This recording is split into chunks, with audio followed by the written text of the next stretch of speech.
ঈদে সড়কের খবর জানাতে এই মুহূর্তে সাভার থেকে যোগ দিয়েছেন সহকর্মী রুবেল আহমেদ।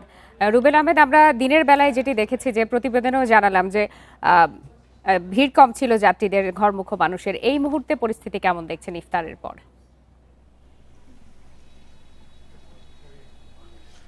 দেখুন, যে ঈদ যাত্রার যে কথাটি আমরা বলছিলাম, আমার কাছে সন্ধ্যার পর থেকে যেটি মনে হচ্ছে যে সেই ঈদ যাত্রার আনুষ্ঠানিক সমাপ্তি হয়েছে।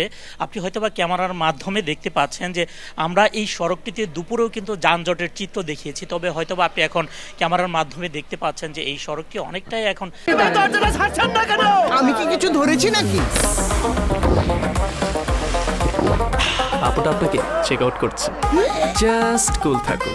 যানবাহন শূন্য হয়ে আছে, যে দীর্ঘ সময় পর পর কিছু যানবাহন এই নবীনগর চন্দ্রা মহাসড়ক দিয়ে উত্তরবঙ্গের উদ্দেশ্যে ছেড়ে যাচ্ছে, এবং যার কারণে রাজধানী ঢাকা থেকে যারাই এখন উত্তরবঙ্গের উদ্দেশ্যে নবীনগর চন্দ্রা মহাসড়ক হয়ে যাওয়ার চেষ্টা করছে, তারা কিন্তু নিরবিচ্ছিন্নভাবে একদম উত্তরবঙ্গের দিকে যাতায়াত করতে পারছে। এবং এই সড়কটি এখন এমনটাই হয়েছে যে অন্যান্য স্বাভাবিক দিনে যে ধরনের যানবাহন চলাচল করে, আমরা কিন্তু এই মুহূর্তে তার চেয়েও কম সংখ্যক যানবাহন এই নবীনগর চন্দ্রা মহাসড়ক দিয়ে চলাচল করতে দেখছি। মূলত সাভার শিল্পাঞ্চলের যে সকল পোশাক কারখানাগুলো রয়েছে সেগুলো গতকালকে ছুটি হওয়ার পরে আমরা দেখতে পেয়েছি গত রাত থেকেই লাখ লাখ পোশাক শ্রমিক তারা কিন্তু নারীর টানে বাড়ির উদ্দেশ্যে চলে গিয়েছে। আজকে দুপুরের পর থেকে যারা যায়নি তারা কিন্তু দুপুরের পরেও এই সাভার শিল্পাঞ্চল ছেড়ে যাওয়াতে সন্ধ্যার পর থেকে সাভারের যে ঢাকা আরিচা এবং নবীনগর চন্দ্রা যে মহাসড়কটি রয়েছে, এই দুটি মহাসড়কে এই মুহূর্তে কোনো অতিরিক্ত যাত্রী বা যানবাহনের কোনো চাপ আমরা দেখতে পাচ্ছি না। তবে রাজধানী ঢাকা থেকে সীমিত পরিসরে যে যানবাহনগুলো এখনো ছেড়ে যাচ্ছে, তারা